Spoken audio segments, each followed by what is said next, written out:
नमस्कार। रविवार की सुबह 11 बजे का वक्त होता है डॉक्टर सुभाष चंद्रा शो का, लेकिन आज प्रधानमंत्री नरेंद्र मोदी देशवासियों से रेडियो पर सीधा संवाद करने वाले हैं और इसीलिए डॉक्टर सुभाष चंद्रा शो आज दोपहर 1 बजे प्रसारित होगा।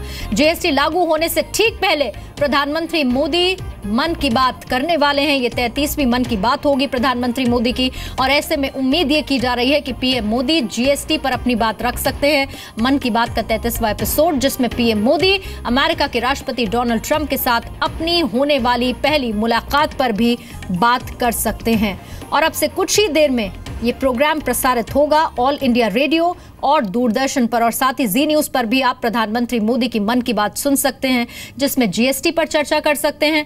कल डोनाल्ड ट्रंप से उनकी मुलाकात होनी है, उससे पहले अपनी मन की बात देशवासियों को अपने संबोधन में सबके सामने रखेंगे पीएम मोदी। इससे पहले योग को लेकर, जब 32वां एडिशन था मन की बात का, तो योग को लेकर प्रधानमंत्री मोदी ने देशवासियों को संबोधित किया था, क्योंकि योग दिवस था उसके बाद। नमस्कार। मौसम बदल रहा है, इस बार गर्मी भी बहुत रही, लेकिन अच्छा हुआ कि वर्षा ऋतु समय पर अपने नक्शे कदम पर आगे बढ़ रहा है। देश के कई भागों में झमाझम बारिश से मौसम सुहाना हो गया है। बारिश के बाद ठंडी हवाओं में पिछले दिनों की गर्मी से राहत का अनुभव हो रहा है और हम सबने देखा है कि जीवन में कितनी आपाधापी हो, कितना ही तनाव हो, व्यक्तिगत जीवन हो, सार्वजनिक जीवन हो, बारिश का आगमन ही हमारी मनस्थिति को बदल देता है। आज भगवान जगन्नाथ जी की रथ यात्रा देश के कई भागों में बहुत ही श्रद्धा और उल्लास पूर्वक देशवासी मनाते हैं। अब तो विश्व के भी कुछ भागों में भगवान जगन्नाथ जी की रथ यात्रा का उत्सव संपन्न होता है और भगवान जगन्नाथ जी के साथ देश का गरीब जुड़ा हुआ है। जिन लोगों ने डॉक्टर बाबा साहब आम्बेडकर का अध्ययन किया होगा, उन्होंने देखा होगा कि भगवान जगन्नाथ जी का मंदिर और उसकी परंपराओं की वो बड़ी तारीफ करते थे, क्योंकि उसमें सामाजिक न्याय, सामाजिक समरसता अंतर्निहित थे। भगवान जगन्नाथ गरीबों का देवता है और बहुत कम लोगों को पता होगा, अंग्रेजी भाषा में एक शब्द है जगरनॉट और उसका मतलब होता है ऐसा भव्य रथ जिसे कोई रोक नहीं सकता। और इस जगरनॉट का डिक्शनरी मीनिंग में भी ये पाया जाता है कि जगन्नाथ के रथ के साथ में से ही ये शब्द का उद्भव हुआ है। और इसलिए हम समझ सकते हैं कि दुनिया ने भी जगन्नाथ इस यात्रा को अपने अपने तरीके से किस प्रकार से महात्म्य स्वीकार किया है। भगवान जगन्नाथ जी की यात्रा के अवसर पर मैं सभी देशवासियों को शुभकामनाएं देता हूं और भगवान जगन्नाथ जी के श्री चरणों में प्रणाम भी करता हूं। भारत की विविधता ये इसकी विशेषता भी है, भारत की विविधता ये भारत की शक्ति भी है। रमजान का पवित्र महीना सब दूर इबादत में पवित्र भाव के साथ मनाया। अब ईद का त्योहार है।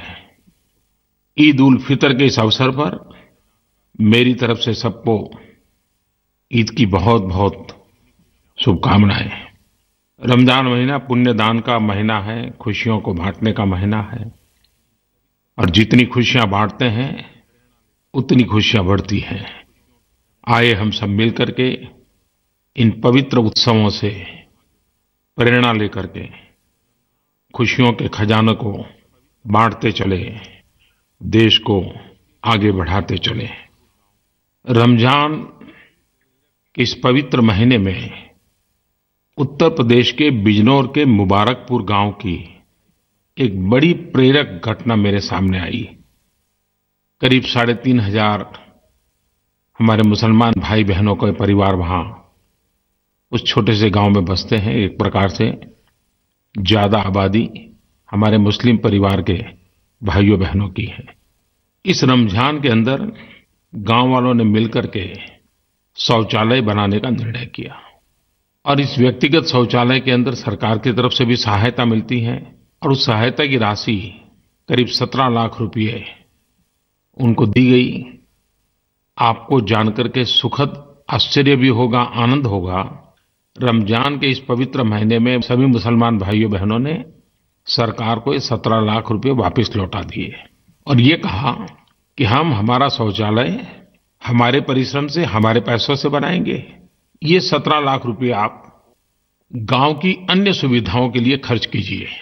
मैं मुबारकपुर के सभी ग्रामजनों को रमजान के इस पवित्र अवसर को समाज की भलाई के अवसर में पलटने के लिए बधाई देता हूं। उनकी एक एक चीज भी बड़ी ही प्रेरक है और सबसे बड़ी बात है, उन्होंने मुबारकपुर को खुले में शौच से मुक्त कर दिया। हम जानते हैं कि हमारे देश में 3 प्रदेश ऐसे हैं, सिक्किम, हिमाचल और केरल, वो पहले ही खुले में शौच से मुक्त घोषित हो चुके हैं। इस सप्ताह उत्तराखंड और हरियाणा भी ओडीएफ घोषित हुए। मैं इन 5 राज्यों के प्रशासन को, शासन को और जनता जनार्दन को विशेष रूप से आभार प्रकट करता हूं इस कार्य को परिपूर्ण करने के लिए।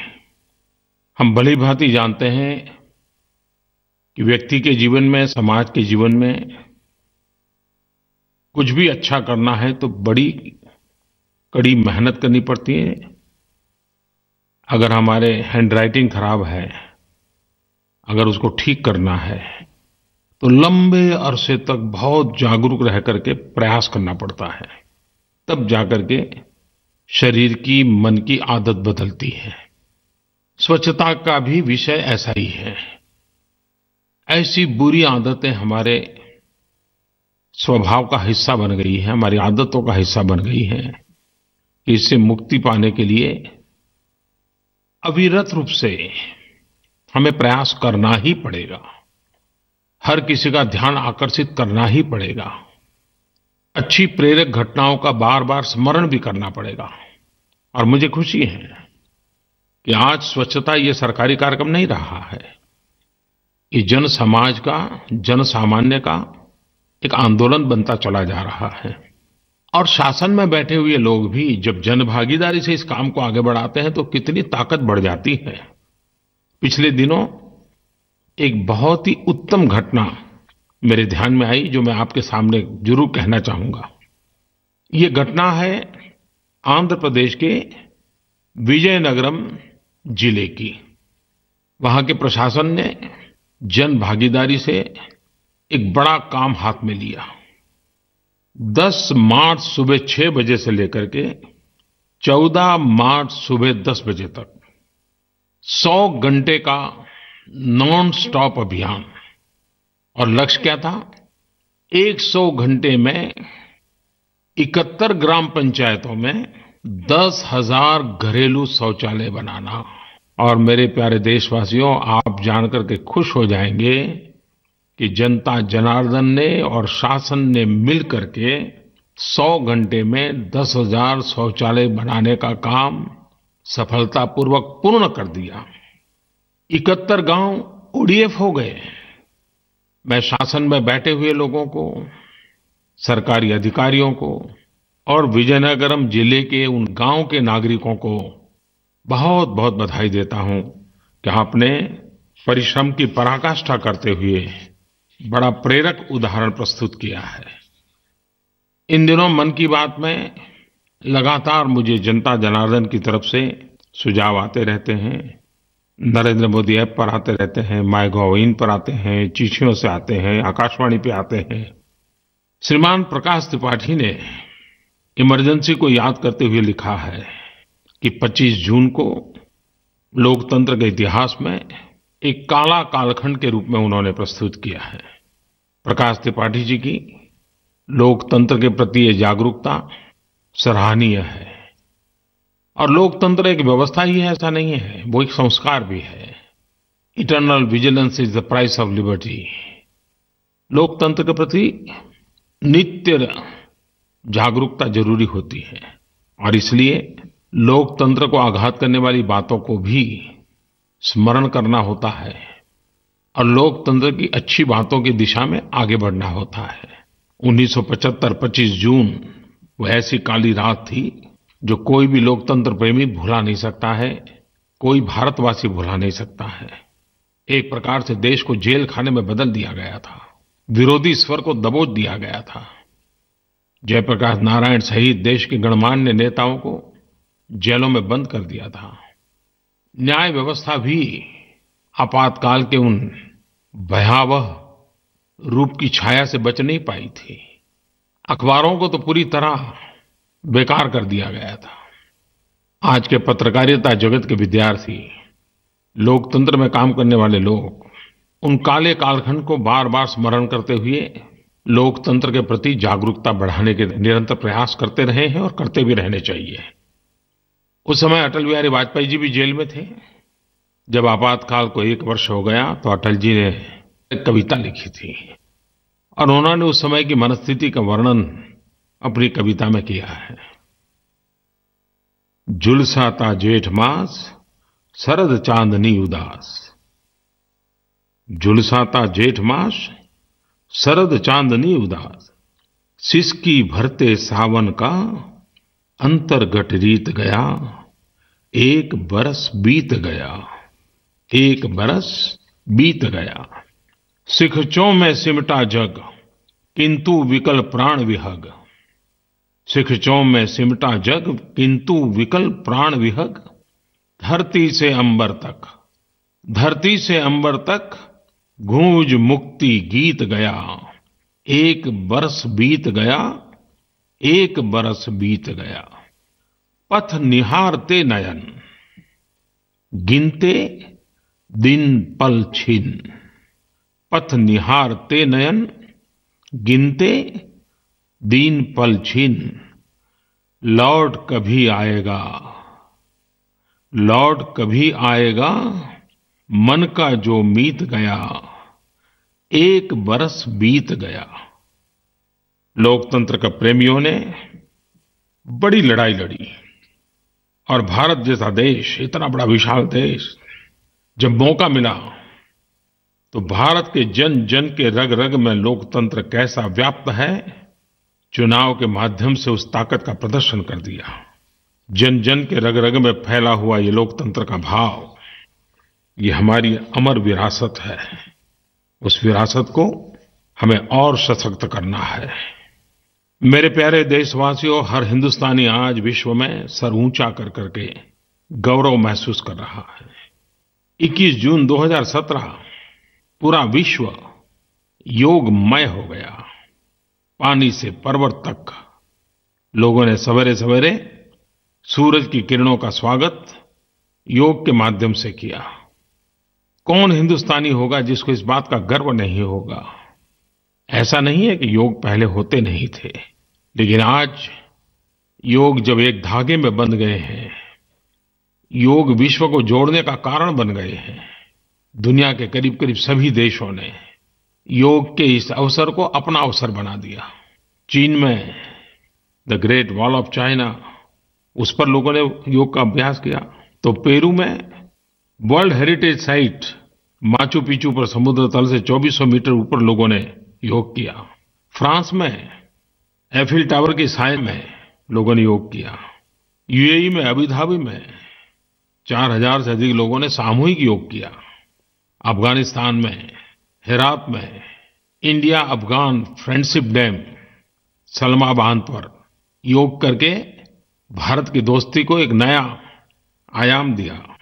सिंगापुर जैसे छोटे से स्थान पर 70 स्थानों पर कार्यक्रम हुए और सप्ताह भर का उन्होंने एक अभियान चलाया है। यूएन ने अंतर्राष्ट्रीय योग दिवस के 10 स्टैम्प्स निकाले, उन 10 स्टैम्प्स को रिलीज किया। यूएन हेडक्वार्टर में yoga session with yoga masters का आयोजन किया गया। यूएन के स्टाफ, दुनिया के डिप्लोमेट्स, हर कोई इसमें शरीक हुआ। इस बार फिर एक बार योग ने विश्व रिकॉर्ड का भी काम किया। गुजरात में अहमदाबाद में करीब करीब 55,000 लोगों ने एक साथ योग करके एक नया विश्व रिकॉर्ड बना दिया। मुझे भी लखनऊ में योग के कार्यक्रम में शरीक होने का अवसर मिला।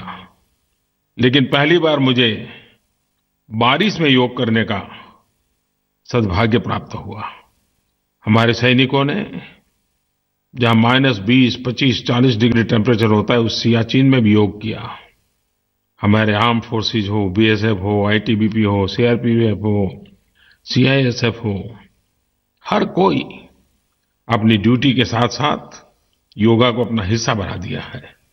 इस योगा दिवस पर मैंने कहा था कि 3 पीढ़ी, क्योंकि ये तीसरा अंतर्राष्ट्रीय योग दिवस था, तो मैंने कहा था कि परिवार की 3 पीढ़ियां एक साथ योगा करते हो, इसकी फोटो शेयर कीजिए।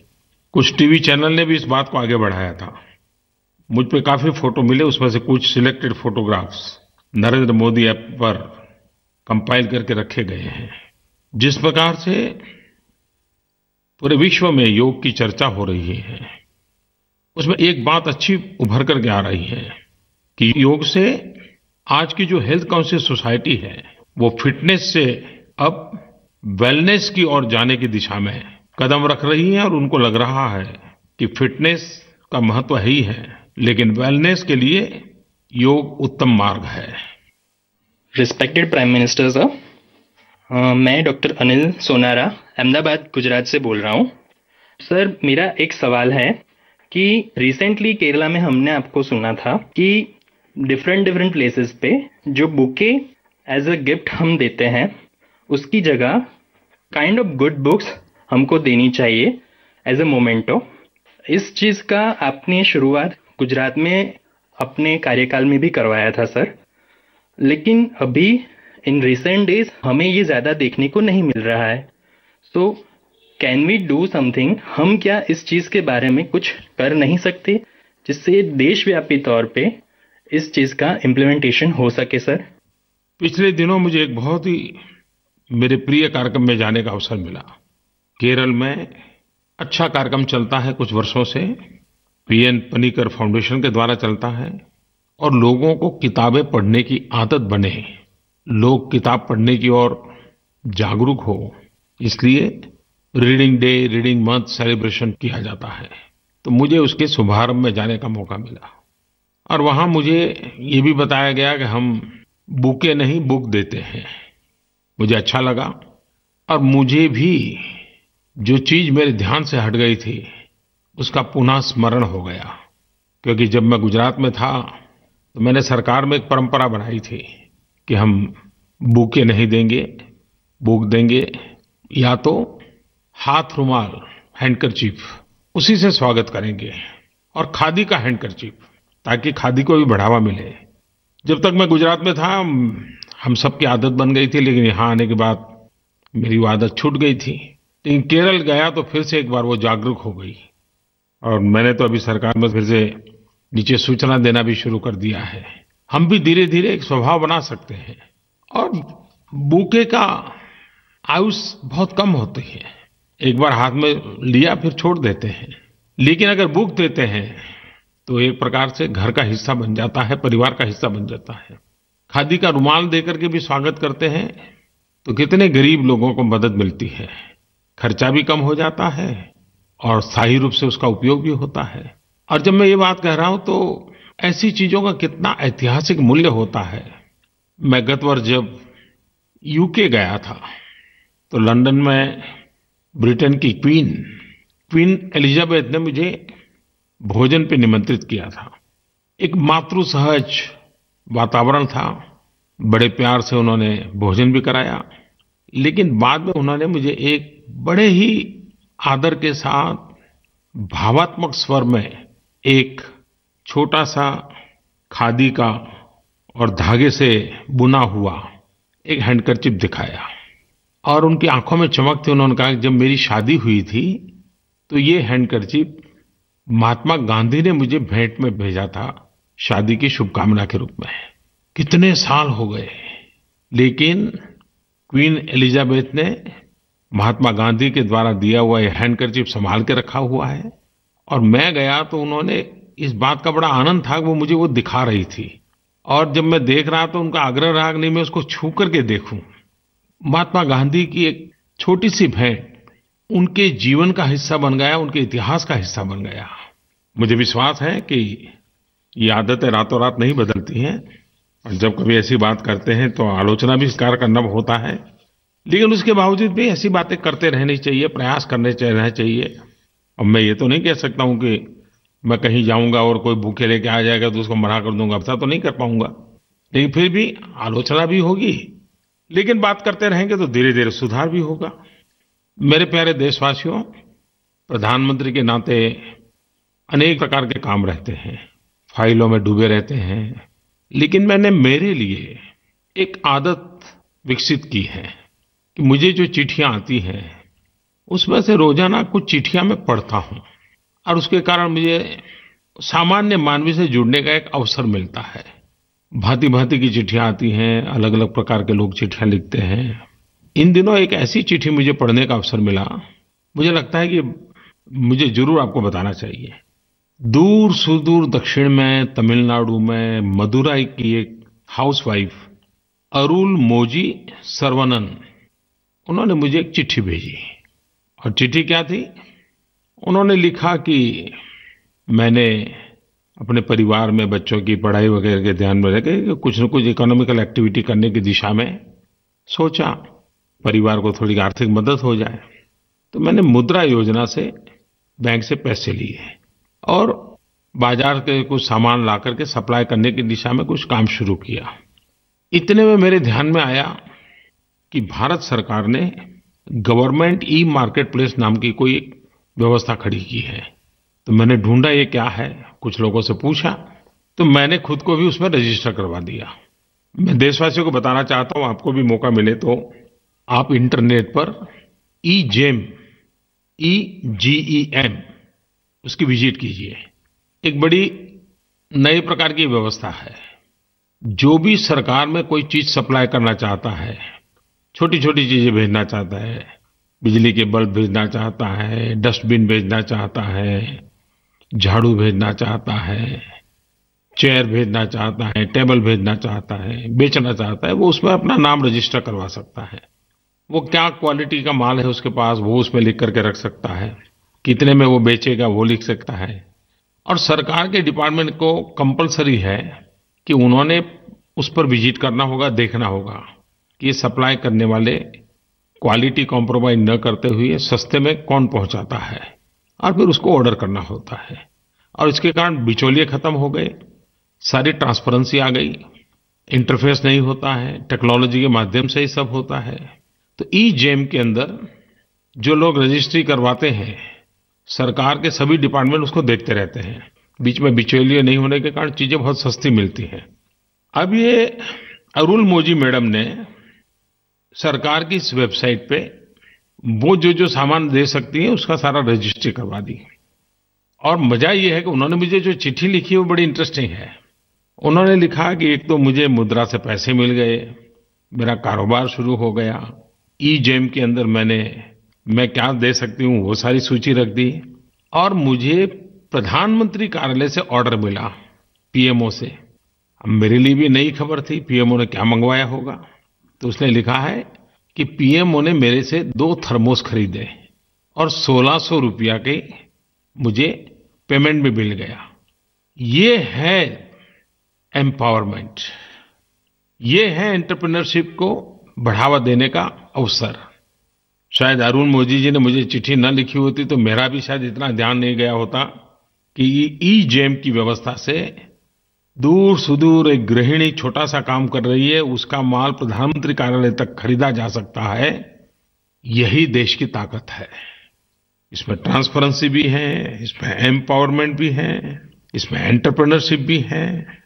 Government e market place GEM मैं जरूर चाहूंगा कि जो इस प्रकार से सरकार को अपना माल बेचना चाहते हैं उससे ज्यादा से ज्यादा जुड़े।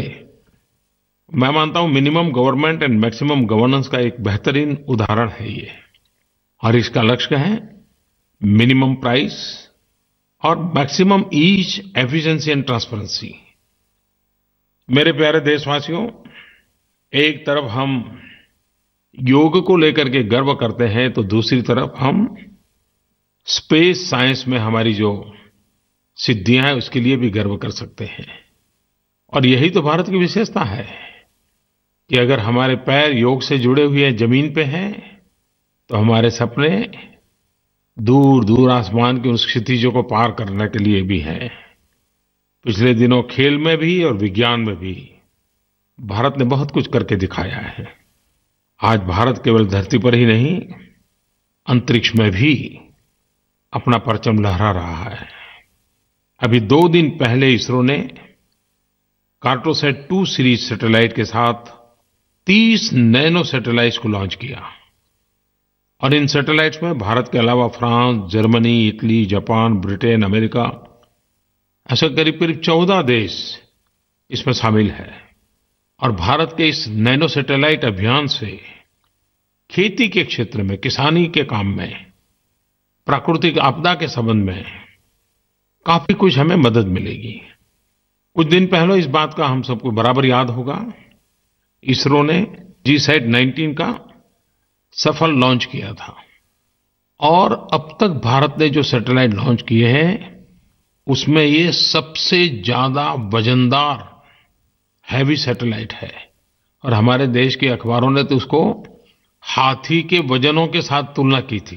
तो आप कल्पना कर सकते हैं कि कितना बड़ा काम अंतरिक्ष के क्षेत्र में हमारे वैज्ञानिकों ने किया है। 19 जून को मार्स मिशन के 1000 दिन पूरे हुए। आप सबको पता होगा कि जब मार्स मिशन के लिए हम लोग सफलतापूर्वक ऑर्बिट में जगह बनाई थी तो पूरा मिशन एक 6 महीने की अवधि के लिए था। उसकी लाइफ 6 महीने की थी।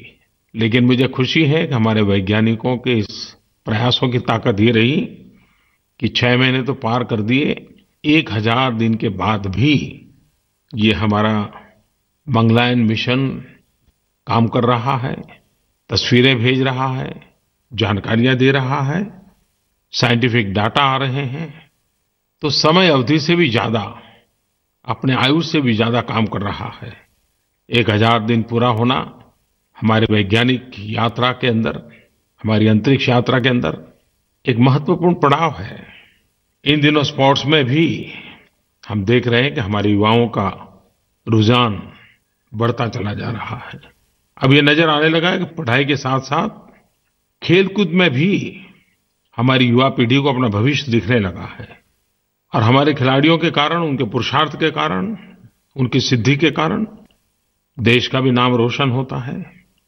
अभी हाल ही में भारत के बैडमिंटन खिलाड़ी किदाम्बी श्रीकांत ने इंडोनेशिया ओपन में जीत दर्ज कर देश का मान बढ़ाया है। मैं इस उपलब्धि के लिए उनको और उनके कोच को हृदय से बधाई देता हूं। मुझे कुछ दिन पहले एथलीट पीटी उषा जी के उषा स्कूल ऑफ एथलेटिक्स के सिंथेटिक ट्रैक के उद्घाटन समारोह में जुड़ने का अवसर मिला था। हम खेल को जितना बढ़ावा देंगे, स्पोर्ट्समैन स्पिरिट भी लेके आता है। खेल व्यक्तित्व के विकास के लिए भी बहुत बड़ी अहम भूमिका अदा करता है। ओवरऑल पर्सनालिटी डेवलपमेंट में खेल का महात्म्य बहुत है। देश में प्रतिभाओं की कोई कमी नहीं है। अगर हमारे परिवार में भी बच्चों को खेल की रुचि है तो उनको अवसर देना चाहिए। उनको मैदान में से उठा करके कमरे में बंद करके किताबों के लिए मजबूर नहीं करना चाहिए। वो पढ़ाई भी करें, उसमें भी आगे बढ़ सकता है तो बढ़े, लेकिन अगर खेल में उसका सामर्थ्य है, रुचि है, तो स्कूल, कॉलेज, परिवार, आसपास के लोग, हर किसी ने उसको बल देना चाहिए, प्रोत्साहित करना चाहिए। अगले ओलंपिक के लिए हर किसी ने सपने संजोने चाहिए।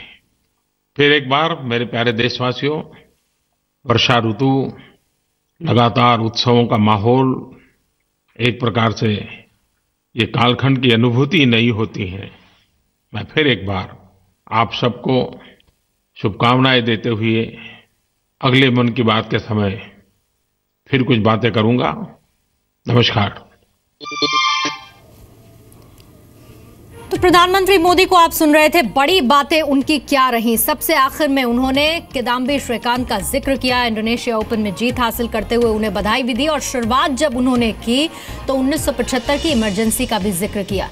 पीएम मोदी ने कहा कि आपातकाल को कोई भी नहीं भूल सकता है। पूरा देश जेल में बदल गया था और वो ऐसी काली रात थी जिससे कोई भारतवासी भुला नहीं सकता है। अखबारों को पूरा बेकार कर दिया गया था। पत्रकार उस काले कालखंड के प्रति जागरूकता बढ़ाने का उस वक्त काम कर रहे थे। 25 जून की उस काली रात का जिक्र किया प्रधानमंत्री मोदी ने अपनी मन की बात में। श्रीमान प्रकाश त्रिपाठी ने इमरजेंसी को याद करते हुए लिखा है कि 25 जून को लोकतंत्र के इतिहास में एक काला कालखंड के रूप में उन्होंने प्रस्तुत किया है। प्रकाश त्रिपाठी जी की लोकतंत्र के प्रति ये जागरूकता सराहनीय है। और लोकतंत्र एक व्यवस्था ही है ऐसा नहीं है, वो एक संस्कार भी है। Eternal vigilance is the price of liberty. लोकतंत्र के प्रति नित्य जागरूकता जरूरी होती है और इसलिए लोकतंत्र को आघात करने वाली बातों को भी स्मरण करना होता है और लोकतंत्र की अच्छी बातों की दिशा में आगे बढ़ना होता है।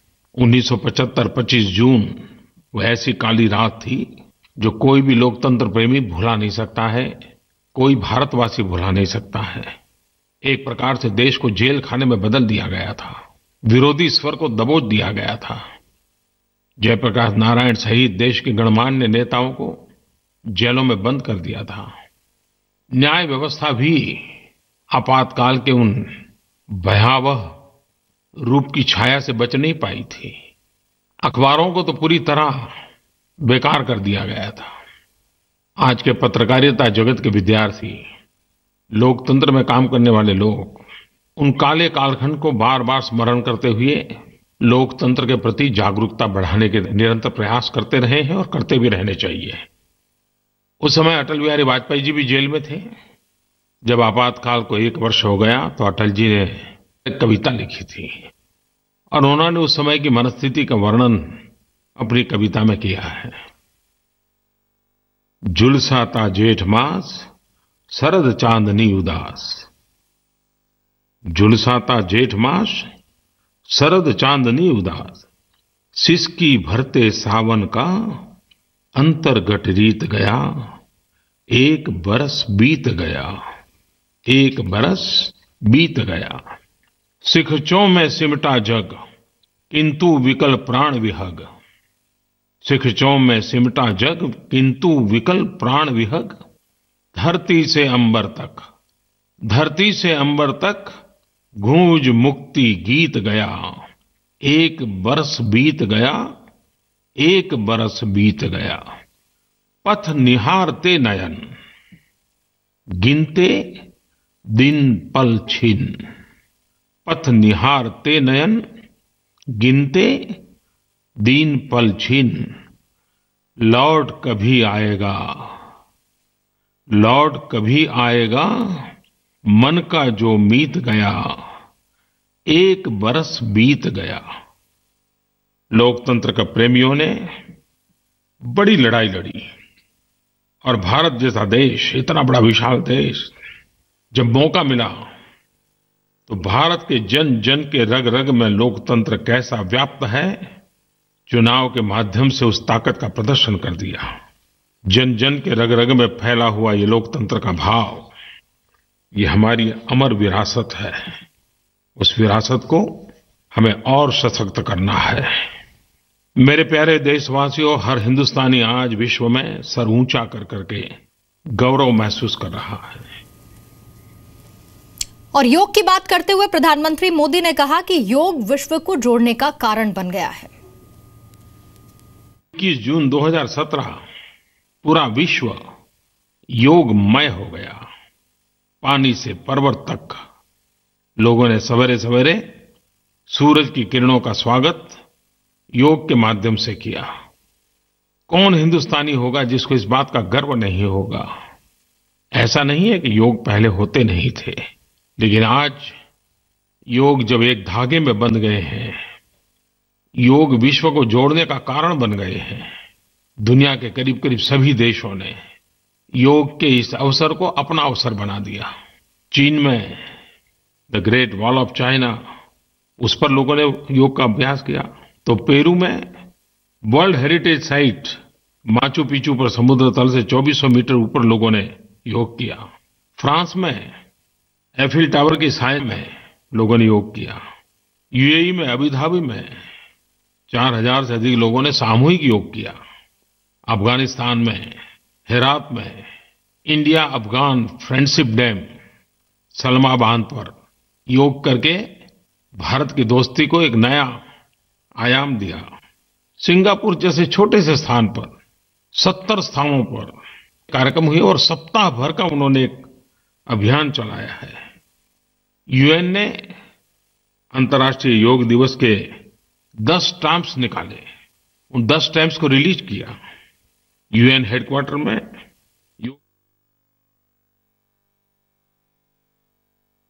विशेषता भी है, भारत की विविधता, ये भारत की शक्ति भी है। रमजान का पवित्र महीना सब दूर इबादत में पवित्र भाव के साथ मनाया। अब ईद का त्योहार है। ईद उल फितर के इस अवसर पर मेरी तरफ से सबको ईद की बहुत बहुत शुभकामनाएं। रमजान महीना पुण्य दान का महीना है, खुशियों को बांटने का महीना है, और जितनी खुशियां बांटते हैं उतनी खुशियां बढ़ती हैं। आइए हम सब मिलकर के इन पवित्र उत्सवों से प्रेरणा लेकर के खुशियों के खजाने को बांटते चले।